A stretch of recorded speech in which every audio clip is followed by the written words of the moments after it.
Shalom. Vite fait, je me suis senti un tout petit peu inspiré pour que nous puissions partager quelque chose de très important. Je vais juste parler sur le mystère de tout en tous. Quand on dit tout en tous, beaucoup de gens se sont limités sur une vision complètement religieuse. Ils n'ont pas compris le mystère d'être unis ensemble.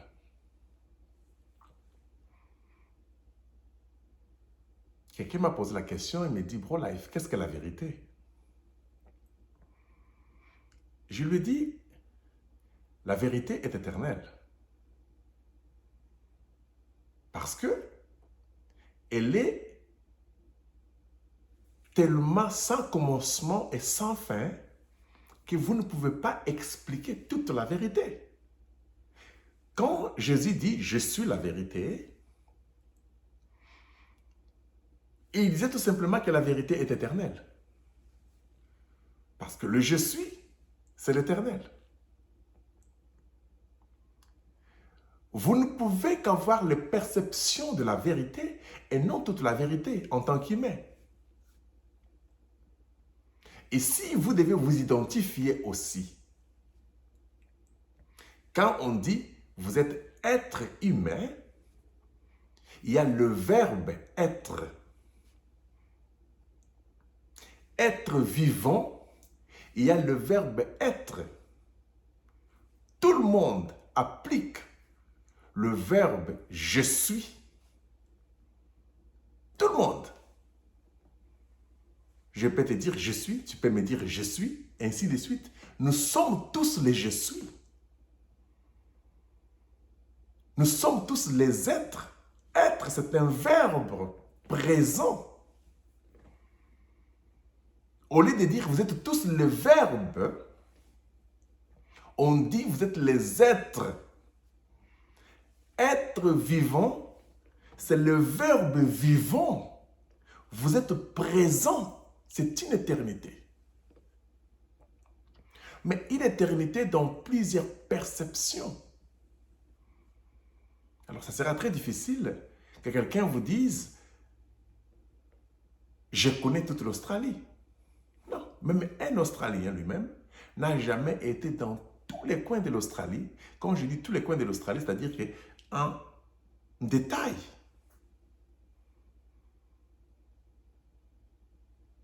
Il n'y a pas une connaissance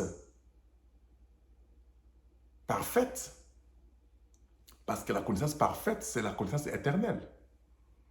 Tout le monde veut la connaissance éternelle. Tout le monde veut la vie éternelle. Tout le monde veut une joie éternelle. Mais nous n'avons que de parties de joie, de parties de connaissances, ainsi de suite. Maintenant, écoutez ceci. Parce que je parle de tout en tous.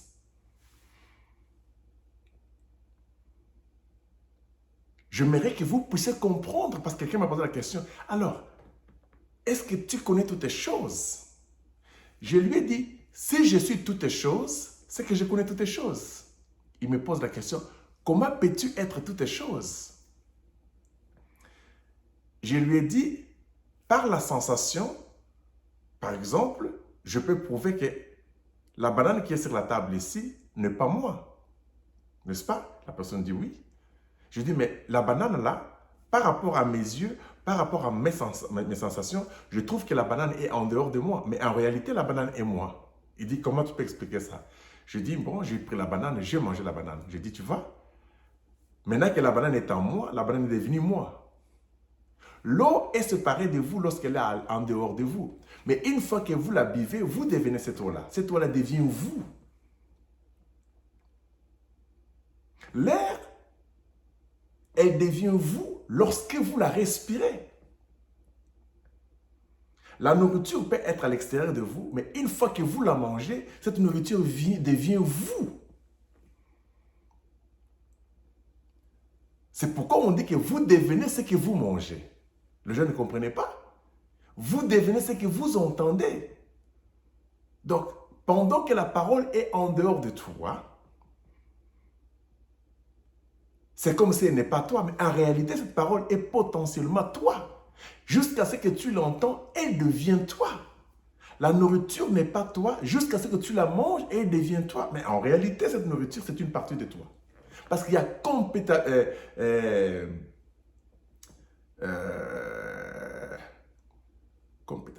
Comment je peux expliquer les mots?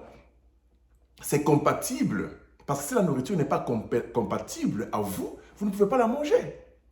Elle peut être compatible à l'intérieur, tout comme à l'extérieur. Il y a des herbes qu'on ne peut pas utiliser en mangeant cela parce que ça devient un poison pour vous. Mais les herbes que vous ne pouvez pas manger là, un animal peut le manger. Et si vous mangez l'animal, c'est-à-dire que cet arbre dans cet animal devient en vous. Vous devenez cet arbre en question, cet arbre en question, ces fruits en question.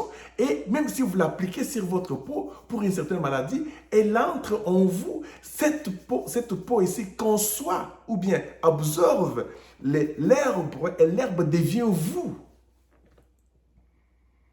Le soleil, c'est comme s'il est loin de nous. Mais une fois que le soleil frappe le corps, le soleil devient en vous dans la chaleur. Vous devenez le soleil. C'est pourquoi Nikola Tesla disait que vous êtes l'électricité. L'électricité, c'est une puissance en soi qui est capable d'être en connexion avec toutes choses.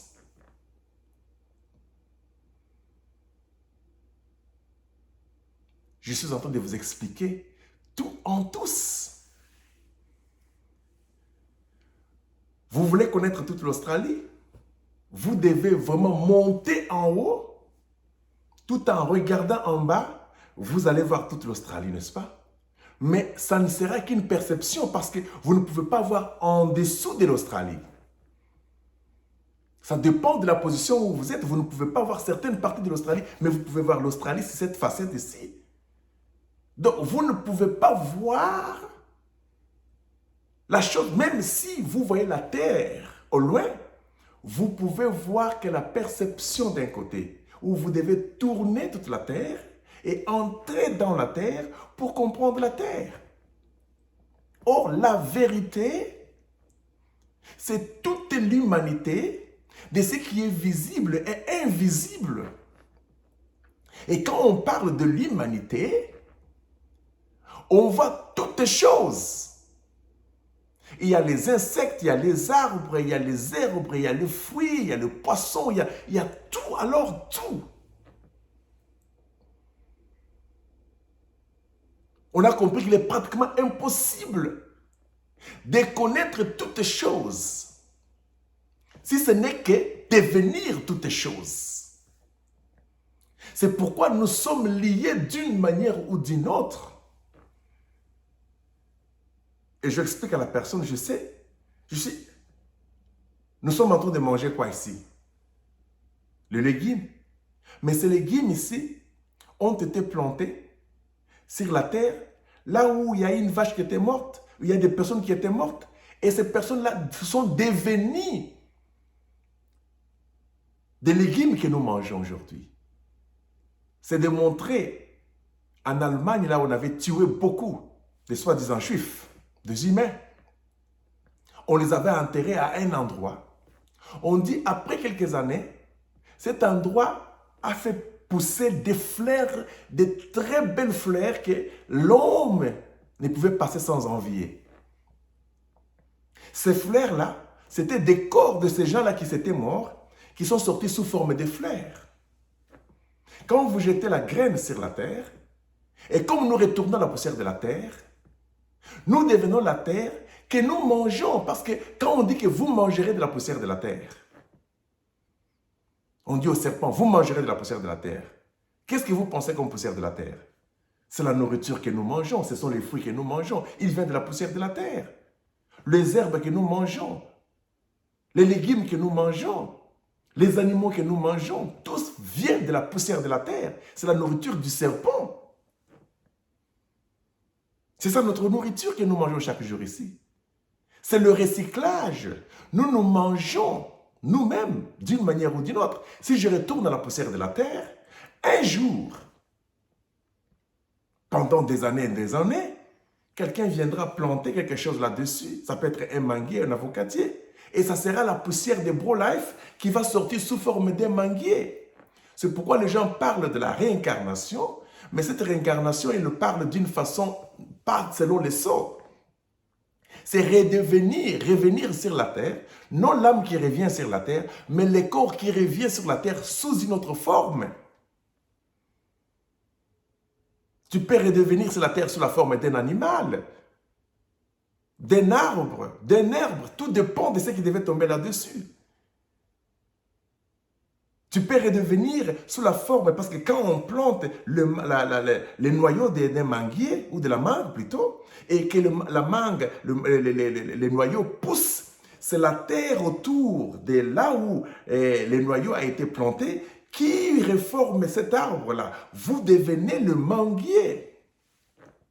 Le manguier que nous mangeons ici, ainsi de suite, ce sont nos ancêtres, ce sont des animaux, ce sont des dinosaures. Et on dit très bien que même les étoiles qui meurent au ciel, là, ils tombent sur cette terre ici. Nous avons des planètes que nous mangeons. Nous sommes toutes ces choses-là. Ce corps ici est composé de 50 trillions de cellules. Nous mangeons des choses qui sont une partie de nous. Nous sommes tous en tout. Nous sommes tout en tous. Je n'ai pas besoin d'être un arbre pour comprendre le mystère de l'arbre. Je suis cet arbre-là. Je n'ai pas besoin d'être un manguier pour comprendre le manguier. Je n'ai pas besoin d'être un poisson pour comprendre le poisson. Je suis ce poisson-là. Je suis l'air. Je suis le vent. Je suis le soleil. Je suis la terre. Je suis l'eau. Je suis l'insecte. Je suis l'animal. Je suis l'univers. Je n'ai pas besoin de comprendre l'univers parce que je suis l'univers et je m'exprime dans l'univers. Une cellule dans un corps est liée à toutes les cellules dans le corps. C'est un seul corps avec 50 trillions de cellules. L'humain est tout un univers. L'humain, c'est toute une éternité. C'est pourquoi on parle de l'être humain. Être, le je suis, est dans toutes choses. Je suis un arbre. Je suis un poisson. Je suis. On retrouve le je suis dans toutes choses. Lorsque vous parviendrez à comprendre que vous êtes la lumière, que vous êtes les ténèbres, que vous êtes la joie, que vous êtes la souffrance, vous êtes la maladie, vous êtes la guérison, tout est nous. Il n'y a rien de mal. C'est la compréhension qui a été erronée. La maladie n'est que l'alarme dans votre corps pour vous dire qu'il y a quelque chose qui ne va pas, qu'on doit ajuster. La maladie, c'est juste l'absence de la guérison ou bien de la bonne santé. Quand il y a une maladie, c'est l'alarme en vous qui vous dit que quelque chose ne va pas. Vous ne pouvez pas dire c'est un démon. Non. C'est juste l'alarme qui fait que vous puissiez ramener la chose à sa place. Or, le mot démon, c'est un tourmenteur. L'alarme vous fait sursauter, non? Ça vous tourmente un tout petit peu. Ça vous secoue un tout petit peu pour que vous puissiez vous réveiller. La pauvreté n'est que l'absence de la richesse. Le ténèbre n'est que l'absence de la lumière. La lumière n'est que l'absence du ténèbre. Car en réalité, les ténèbres est caché dans la lumière. La lumière est cachée dans les ténèbres. Qu'est-ce que l'éternité? L'éternité, c'est les tout en tout. Quand le Big Bang a été formé, quelqu'un me pose la question, mais pour la quand tu dis que Dieu était sa propre création, vous voulez dire que Dieu était le Big Bang? S'il était dans le Big Bang, qui était en dehors du Big Bang? Je dis, il était en dehors du Big Bang, il était dans le Big Bang parce qu'il était l'expression du Big Bang. Il dit, comment expliquer? Je dis, parce qu'il était dans le Big Bang, dans la sémence là. Un petit secret. Tout a commencé avec une sémence. Tout a commencé par la sémence. Le Big Bang était une sémence. C'était une cellule dans laquelle il y avait tout dedans. La grandeur se trouve dans la petite chose. C'est pourquoi on dit que si tu n'es pas fidèle dans des petites choses, tu ne seras jamais fidèle dans des grandes choses. Parce que les grandes choses viennent des petites choses. Vous pensez quand vous allez demander à Dieu le fruit, Dieu vous donnera les fruits? Non, Dieu vous donnera la semence. Mais la semence est tout petite. Mais dans cette semence-là, il y a tous les fruits que tu as besoin. Mais cela demande une patience parce que dans la semence-là, il y a la patience. Dans la semence, il y a la joie. La joie, c'est lorsque vous aurez les fruits en question. Il y a la tempérance. Dans le petit fruit là, dans la graine là, il y a ce que nous appelons l'amour. Vous devez aimer la semence en question, l'arroser avec de l'eau à tout moment. Mais dans cette semence-là, c'est l'univers en soi qui sera rempli de cette semence-là pour que la semence puisse se manifester, non? Cette semence a besoin du soleil. Cette semence a besoin de la pluie, l'eau. Cette semence a besoin de l'espace pour qu'il puisse se manifester dans l'espace. Cette semence a besoin de la terre. Les 4 pouvoirs du monde, c'est dans la semence en question. Et quand la semence commence à grandir, c'est le soleil qui frappe là-dessus. Dans la semence, il y a le soleil caché, il y a l'eau cachée, il y a la terre cachée, il y a l'air ou l'espace caché. Et quand vous mangez les fruits, il y a tout dans les fruits en question. Dans l'espace que nous avons ici, il y a tous les mystères possibles. Il y a des corps et des voix, des gens, des personnes qui existent et qui ont existé dans les temps, qui traversent le mire. Des corps mystérieux, qu'on dit des corps peut-être éternels, qui vivent pour toute l'éternité, mais qui vont prendre fin dans l'éternité. Je réponds à ces garçons qui m'a posé la question. Non, c'était une femme qui m'a posé la question. Il dit, et comment ça se passe alors, le Big Bang? Comment Dieu pouvait être créateur dans sa création? J'explique, si vous voyez la bouteille, si vous fabriquez une bouteille et vous la mettez dans l'océan, l'océan est dans la bouteille et en dehors de la bouteille. Mais la bouteille n'est pas en dehors de l'océan. La bouteille est dans l'océan. Je dis le Big Bang était dans l'éternité. Mais l'éternité était en dehors du Big Bang et dans le Big Bang. C'est pourquoi quand le Big Bang s'est éclaté, c'était dans l'éternité. Parce que l'univers est dans l'éternité. L'éternité n'est pas en dehors de l'univers. Je vous donne cet exemple pour que vous puissiez bien comprendre, parce que l'inspiration que j'ai réussi pour expliquer à la personne. Donc, le Big Bang était comme une bouteille dans l'océan. Et quand la bouteille est dans l'océan, la bouteille est remplie de l'océan. L'océan est dans la bouteille et en dehors de la bouteille. Mais la bouteille n'est pas en dehors de l'océan, mais la bouteille est dans l'océan. Le Big Bang était rempli de l'éternité dedans. Et en dehors du Big Bang était l'éternel en question. Mais le Big Bang n'était pas en dehors de l'éternel. Et quand l'éternel est entré dans le Big Bang, il s'est caractérisé. Il a programmé le Big Bang, dont la nature est programmée dans une perfection que vous n'avez aucune idée. Chaque chose a été placée à sa place avec l'ordre, avec un message, avec un caractère, avec une vie. C'était une façon, c'était les Écritures, c'était l'Éternel s'exprimant, exprimant sa pensée dans du verre créature. C'était lui dans la création. Dieu n'est pas un humain avec la barbe à côté, mais il peut aussi être un humain avec la barbe à côté. Il peut être l'arbre. Tout est Christ. Quand on dit que tout est Christ, comprenez, c'est tout en tous. Tout est Christ. Tout est vous. Quand on dit une partie de Dieu est Dieu en plénitude, veut dire qu'une messiette est Messie en plénitude. Un petit Dieu est le grand Dieu en plénitude. Une partie de Dieu est Dieu en plénitude. Parce que votre cellule, c'est vous en plénitude.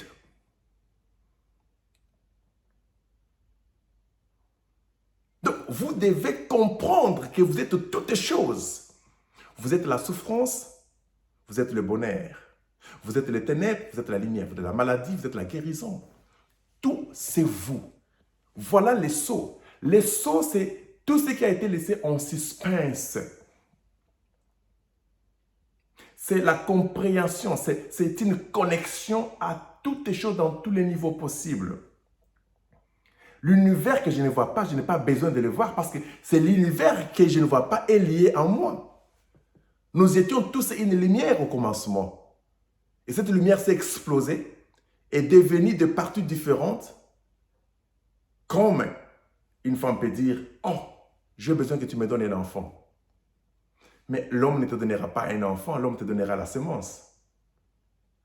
Parce que tout commence par la semence. Le Big Bang était une semence.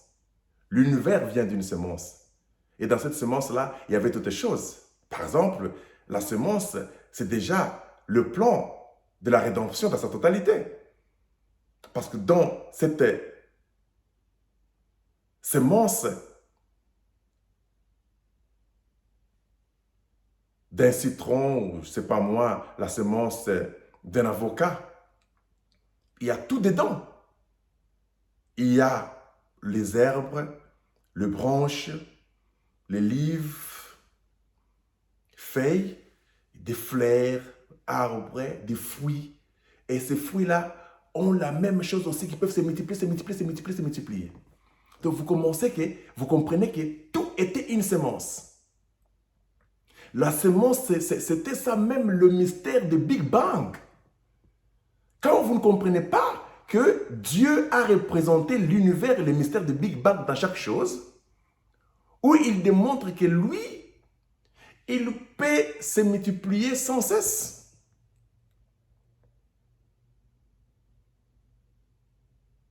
Quand vous demandez à un homme un enfant, il ne vous donne pas l'enfant, il vous donne la semence.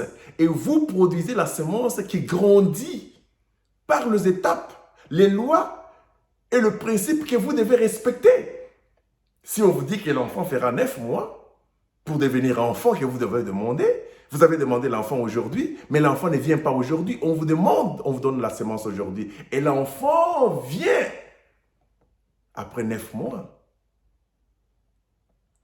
Tout est venu par la semence.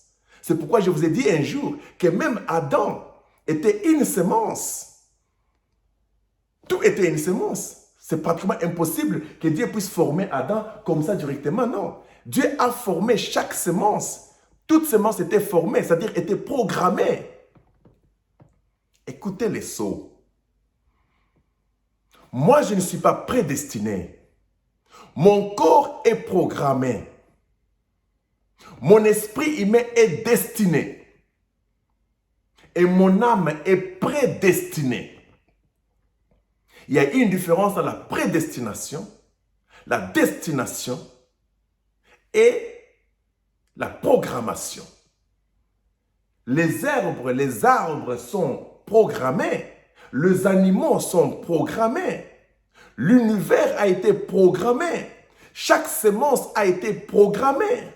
Jésus a été programmé parce qu'il était venu pour accomplir tous les programmes que Dieu avait déjà prophétisés en avance par des prophètes. William Branham a été programmé. Son esprit humain a été destiné parce qu'il y avait un destin précis. Son âme a été prédestinée avant le destin. Il y a avant le destin, il y a le destin et la programmation. Donc, mon corps ici est programmé. C'est pourquoi je dois boire de l'eau. Je dois dormir. Je dois pleurer. Je dois rire. J'ai les sentiments sexuels. J'ai la colère. J'ai toutes ces choses-là. C'est programmé, c'est humain. C'est pourquoi on dit que les erreurs sont humaines. Parce que c'est programmé comme ça. Et ce qui est programmé est limité. C'est pourquoi je ne crois pas que mon corps physique ici, c'est un destin. Non, ce qui fait le destin de ce corps ici, c'est l'esprit qui est derrière. Et l'esprit qui est derrière dépend de la prédestination. La prédestination, c'est l'éternité. C'est-à-dire que tout ce qui est prédestiné d'avance a le contrôle de toutes choses. Vous êtes tout en tous. Vous êtes la richesse. Vous êtes le diamant, vous êtes l'or. C'est pourquoi Jésus disait, à quoi vous servira-t-il de perdre votre âme et de gagner le monde entier? Vous êtes ce monde-là.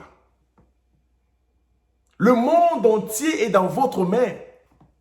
Il a le monde entier dans sa main. Il a le monde entier dans sa main. Donc, la main, c'est la puissance. Vous avez le monde entier. Vous représentez le monde. Vous étiez une semence programmée. C'est pourquoi Dieu dit à Jérémie, je t'ai connu avant que tu ne sois conçu dans le sein de ta mère. Parce que tu as été prédestiné.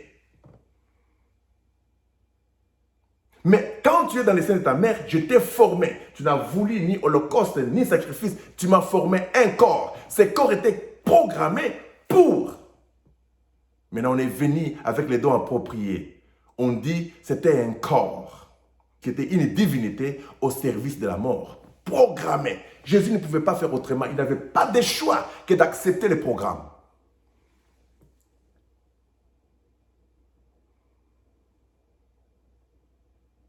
C'est pourquoi j'ai dit, Adam était une semence. C'était une semence, c'était les ADN, les DNA que Dieu a programmés. C'est pourquoi aujourd'hui dans la science, on dit que la manière dont les ADN a été programmé, c'est une intelligence énorme. C'est une intelligence qu'ils n'ont pas compris. Ils disent, c'est ce qui prouve qu'il y a une intelligence qui existe quelque part. Parce qu'une personne normale, un humain, ne peut pas programmer les DNA. Cette intelligence de faire que dans une petite cellule-là, il y a toutes choses. Dans les DNA, si un blanc, un noir, par son intelligence, il peut prendre un DNA, une cellule, et mettre une semence, mettre quelque part dans une machine, et cette semence-là devient une personne exactement comme toi. Quand on va te cloner là, on prend seulement une semence, on met dans une machine, et cette machine-là développe une personne comme toi. Vous pensez que Dieu était capable de prendre une semence DNA, Adam, le mettant quelque part pour que Adam grandisse en stature et en nature devant lui? Jésus était une semence. Il n'est pas venu seulement comme ça. Sinon, il devait être fort. C'est pourquoi nous comprenons que les trois personnes qui sont venues devant Abraham là, ce n'étaient pas des gens que Dieu a formés comme ça, non. C'était les rois pharaons. C'était Abimelech. Allez suivre mes vidéos là où j'expliquais que c'était la dispensation qui changeait. C'était une personne qui avait un père et une mère. Elohim, c'était quelqu'un qui avait physiquement son père et sa mère. Et les deux anges-là, ils avaient chacun son père et sa mère. C'était les ombres. Quand on regarde dans la réalité, on voit Branham qui avait Ella et Charles. On voit Billy Graham. On voit Oral Robert qui avait un père et une mère. Billy Graham, un père et une mère. C'était des humains qui habitaient dans une même ville, les États-Unis d'Amérique. C'est pourquoi Abimelech, c'était un prophète. Parce que Dieu venait le visiter dans des visions la nuit. Comme Abraham voyait des visions. Septième vision, il a vu Elohim dans la chair humaine. Mais les restes des six, là, c'était des visions dans le sommeil. Et de la même manière que Dieu parlait à Abraham, c'est de la même manière que Dieu parlait aussi à Abimelech. Et Abimelech a vu Dieu venir. Il dit, Dieu, pourquoi tu peux faire un peuple juste? C'est ça que tu fais là. Mais parce qu'il était juste, c'est pourquoi Dieu s'est révélé à lui. C'était un homme qui respectait la parole. C'était un prophète. Mais dans les temps, on les appelait des pharaons, qui veut dire Dieu dans la chair humaine. Pharaon veut dire Dieu dans la chair humaine. C'est pourquoi Abraham a reconnu Abimelech. Ce n'est pas que... non. Quand Abimelech est venu, Abimelech a vu dans les songes que Dieu avait changé le nom d'Abraham. Et quand il est allé, il a appelé Abraham pour le confirmer que je suis prophète, n'est-ce pas? Tu sais que Dieu m'a toujours parlé. Il m'a dit les noms dont tu as vu dans les songes là. J'ai vu les mêmes songes là. Et quand Abraham a vu, Abimelech l'appelle Abraham. Il dit mon Seigneur. Parce qu'Abimelech était toujours son Seigneur même quand il était encore en Égypte. Souvenez-vous que l'Égypte avait 42 États. Comme les États-Unis, n'est-ce pas? Il y avait la grande capitale où il y avait les grands pharaons. Mais Abimelech était comme le gouverneur. Il était aussi pharaon dans son État. C'est là l'état où Sarah était partie avec Abraham. Donc ce n'était pas des boules que Dieu a soufflé, d'argile, il a fait comme ça. Non, n'ayez pas des illusions. Le sceau révèle toutes les choses. Nous avons compris que c'était Abimelech avec ses deux serviteurs qui sont venus visiter Abraham. Quand ils sont allés voir Lot, c'était des déshumains normaux. Et qu'est-ce que vous pensez? Que la femme de Lot était devenue la pierre du sel? C'est un langage. Vous détournez derrière comme ça et puis vous devenez la pierre du sel. Non. On parlera ça un jour. Vous devez comprendre que vous êtes toutes choses. Vous êtes le vent. Vous êtes la terre. Et si vous êtes la terre, donc il y a toute cette terre ici. Écoutez maintenant une chose. Quand on vous dit qu'une seule cuillère de l'océan, c'est l'océan de la plénitude. C'est-à-dire qu'on retrouve dans cette eau, dans la cuillerée, les éléments qui sont dans l'océan que vous ne pouvez pas contenir. Une partie de la terre, c'est la terre en plénitude. Est-ce que vous comprenez ce que BroLife vous dit là? Je vous amène à quelque chose. C'est pourquoi moi, quand je marche, je sais qui je suis. Je suis toute la terre en plénitude. Une partie du soleil, c'est le soleil en plénitude. Une partie du vent, c'est le vent en plénitude. Parce que le vent que je respire ici, c'est le même vent qui n'est pas en moi. C'est en moi et en dehors de moi. La terre que j'ai ici, c'est toute la terre ici en plénitude. C'est-à-dire, en moi ici, il y a tous les éléments possibles de la terre que Dieu avait créée. Tu dois te connaître. Si l'épouse pouvait connaître sa position, si l'épouse pouvait connaître qu'elle est toute chose, si l'épouse pouvait connaître si l'humain ici est toute chose, à combien plus forte votre âme? Si mon corps ici, je peux démontrer que je suis toute chose par ce corps ici. Si je suis une partie de la terre, c'est-à-dire que toute la terre entière est moi. Car une partie de la terre, c'est la terre entière. Les éléments qu'on trouve dans mon corps ici, ce sont ces éléments chimiques, non? Que la terre a. Le petit élément chimique que j'ai dans mon corps ici, c'est la plénitude de la terre. Je ne pleure pas de la pauvreté. Car la pauvreté n'est que l'absence de la richesse. Cette richesse est vous-même. Pourquoi vous souffrez à chercher à trouver l'argent et toutes ces choses là-bas? Acceptez qui vous êtes, les choses là vont vous suivre automatiquement. Vous devez reconnaître votre identité. L'être humain. L'être, tu es. Je suis, je ne serai pas. Je vivrai le je suis à tout moment. Même je vais dire demain je serai. Quand j'arrive demain, je suis toujours je suis, je suis, je suis. Je serai, je suis, jusqu'à ce que la terre retournera à la poussière. Je retourne à mon identité. En réalité, c'est une énergie qui retourne à son origine. En soi, la mort n'existe pas. C'est juste les termes humains. Mais Dieu n'a pas dit que vous allez mourir dans la chair. Il dit que vous retournerez à la poussière. Vous retournez à votre identité. La poussière, c'est une énergie. C'est pourquoi même si vous mourrez dans la chair, comme vous retournez à la poussière, c'est toujours une énergie qui existe. Voilà pourquoi même les eaux d'Élysée pouvaient guérir, pouvaient ressusciter les morts.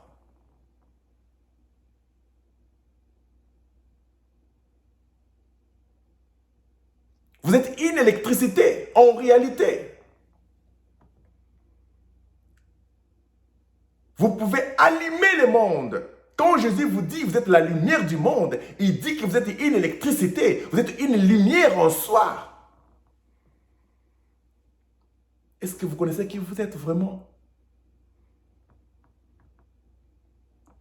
La lumière dont nous parlons ici, c'est la haute tension. Mais ce langage que je vous parle ici, c'est le langage dans une basse classe, avant que nous puissions même monter encore à ce qui concerne l'âme.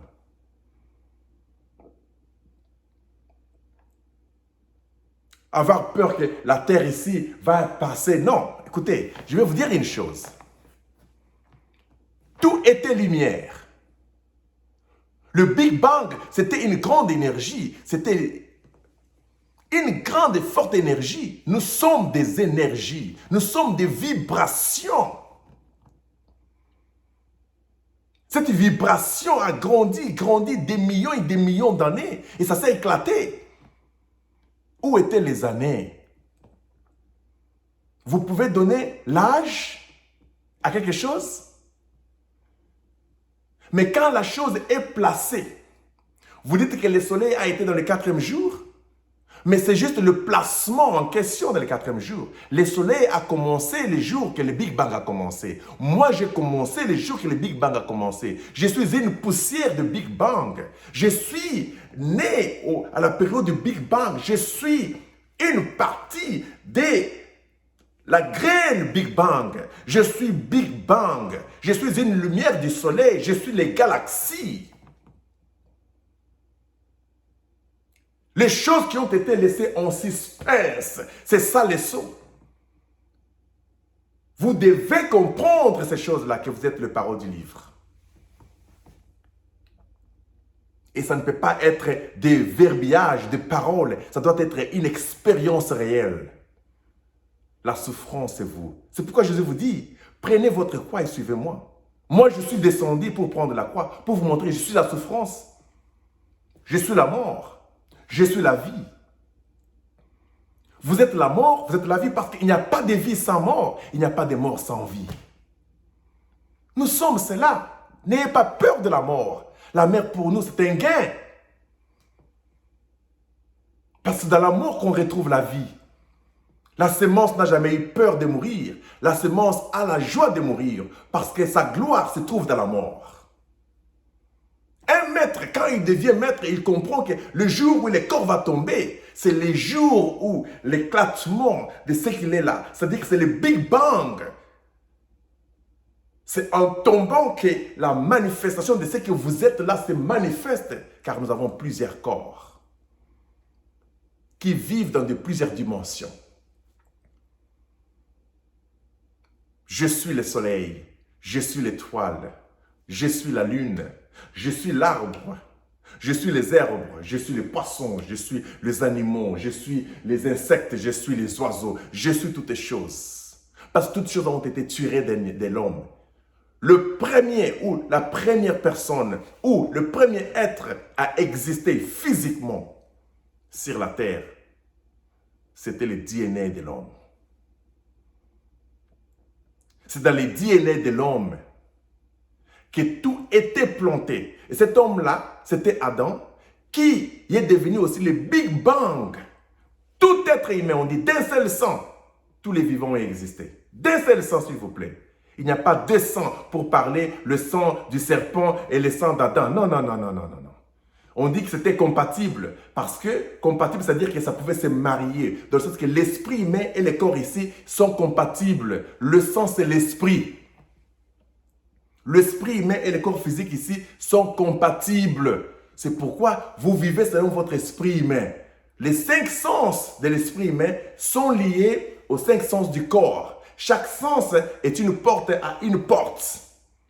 Voilà pourquoi on dit que le serpent était compatible. Le sang, c'est la vie. La vie de l'esprit humain et la vie de l'être humain sont compatibles.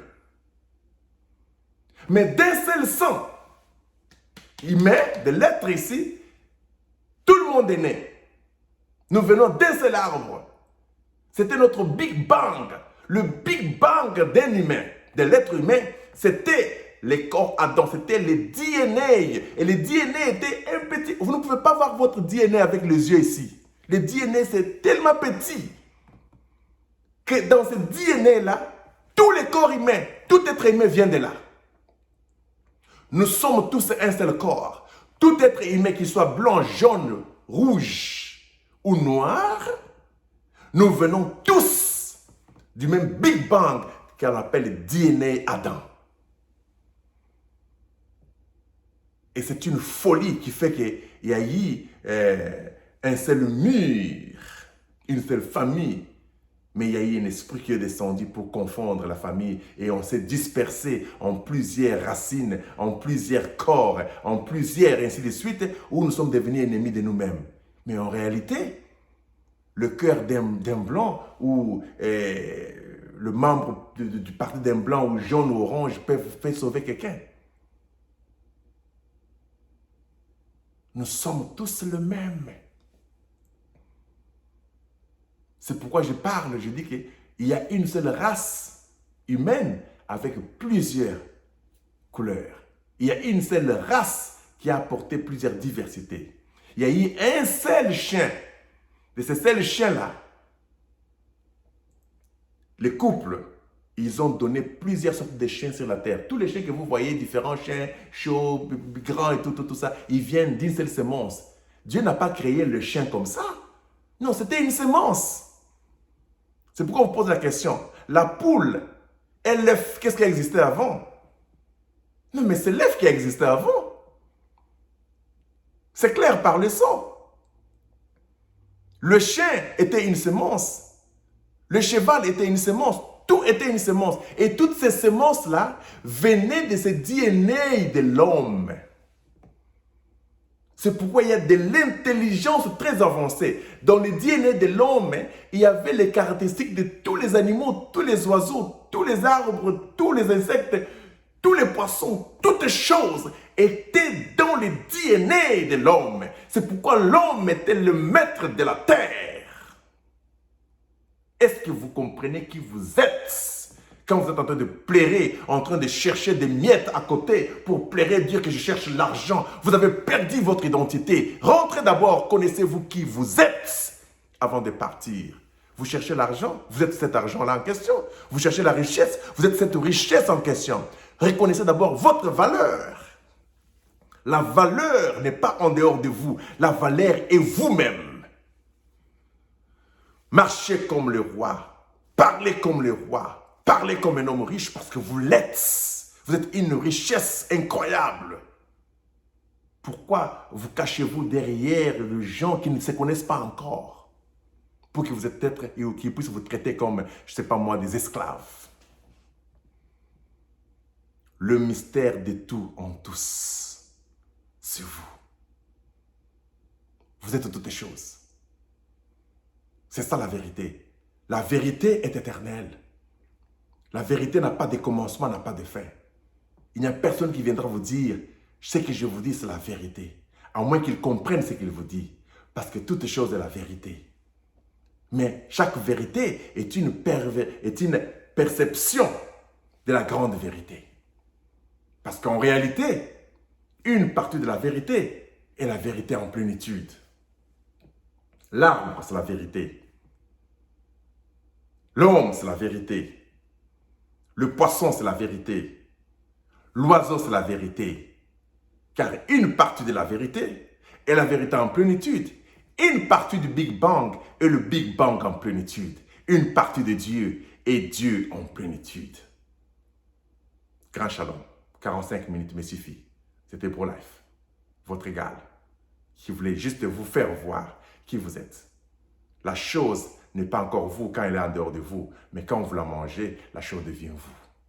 Aujourd'hui, nous avons compris le mystère de la lumière noire. Ou bien qu'on appelle les rayons noirs. Ce que nous appelons l'univers noir. Ce que nous appelons les galaxies noires. C'est les choses qu'on n'a pas encore vues. Où la lumière n'a pas encore frappé. Mais en réalité, tout est lumière. Même la terre ici était d'abord la lumière. Tout était soleil. Tout était soleil. Mais comme je vous avais expliqué que chaque cellule devient quelque chose par rapport au milieu où il est. Mais parce que tout était d'abord poussière. Et chaque poussière, quand ils sont en train d'avancer, chaque poussière à son endroit amène quelque chose de différent. Je vous avais expliqué qu'une cellule peut se multiplier dans une semaine à 36 000 cellules. Et quand on partage les 36 000 cellules-là en 3 morceaux, on prend 12 000, 12 000, 12 000, on dit qu'on les met dans des environnements différents. On dit que chaque groupe de cellules formait des cellules différentes. Premier groupe a formé les os. Deuxième groupe a formé le veine, les muscles. Et le troisième a formé la chair. Mais ils étaient tous identiques, non? Mais tout dépend du milieu où ils étaient placés. Donc, nous étions tous identiques dans le Big Bang. Mais nous, à notre niveau, nous sommes devenus des êtres. Les autres sont devenus des arbres. Les autres sont devenus des étoiles. La lune, par rapport au milieu, par rapport à la programmation, par rapport à l'environnement. Et tout cela se passe dans l'espace. Et l'espace est dans l'éternité. Tout est dans l'éternité. Même si la terre ici, demain s'éclate, la terre ne peut pas se perdre en réalité parce que la terre, c'est une lumière en soi. La terre et le soleil refroidissent. Mais le refroidissement du soleil, là, c'est ce que vous appelez la terre. Ce n'est qu'une couverture. Si la bombe atomique tombe aujourd'hui, c'est la couverture qui sera brûlée, non? Mais le soleil en soi, c'est une énergie qui ne peut pas se déplacer. Donc la terre ne passera pas comme telle. Mais ce qui doit passer comme fracas, c'est juste les rideaux qui est sur la terre. Parce que les rideaux, là, c'est l'ensemble de toutes choses. Il y a les étoiles qui meurent, mais leur énergie reste toujours dans l'univers. Même si la terre s'explose demain, comme vous pensez, oh, Poutine va faire ceci, on va exploser la terre ici. Cette terre ici n'ira nulle part, cette terre ne sera que dans l'univers. Même si elle s'éclate aujourd'hui, elle s'éclate dans l'univers, elle va s'expandre, aller dans des planètes différentes, et comme les étoiles qui se sont éclatées et mortes, comme vous le dites là, elles ne sont pas mortes parce que ces étoiles-là sont descendues sur la terre ici, tombées dans le sable, on a planté les herbes là-bas, nous avons mangé ces arbres là-bas, les étoiles là sont en nous, nous sommes devenus ces étoiles en question. Cette terre ici, même si elle s'explose aujourd'hui, elle ira quelque part et nous serons quelque part là. Et nos DNA seront quelque part là. C'est la réalité. Frère Branham dit, même si vous brûlez un arbre, cet arbre n'est pas parti complètement. Parce que la poussière de cet arbre-là reste toujours. Et dedans, l'énergie reste toujours cachée. Parce que tout est feu. Le Big Bang était le grand feu au commencement. Mais quand la bombe atomique vient aujourd'hui, qu'elle est des degrés Celsius, comme vous le dites là-bas, ça ne peut pas changer qui je suis parce que je suis ce soleil en question. Je suis cette température en question. Nous sommes tous cette température. Il n'y a rien qui se perd. Grand Shalom. C'était Pro Life. Ça, c'était quelque chose pour juste rêver quelque chose en vous. Je pense que vous pouvez démontrer ça différemment par votre propre capacité en tant qu'être de tout en tous. Grand Shalom et honneur.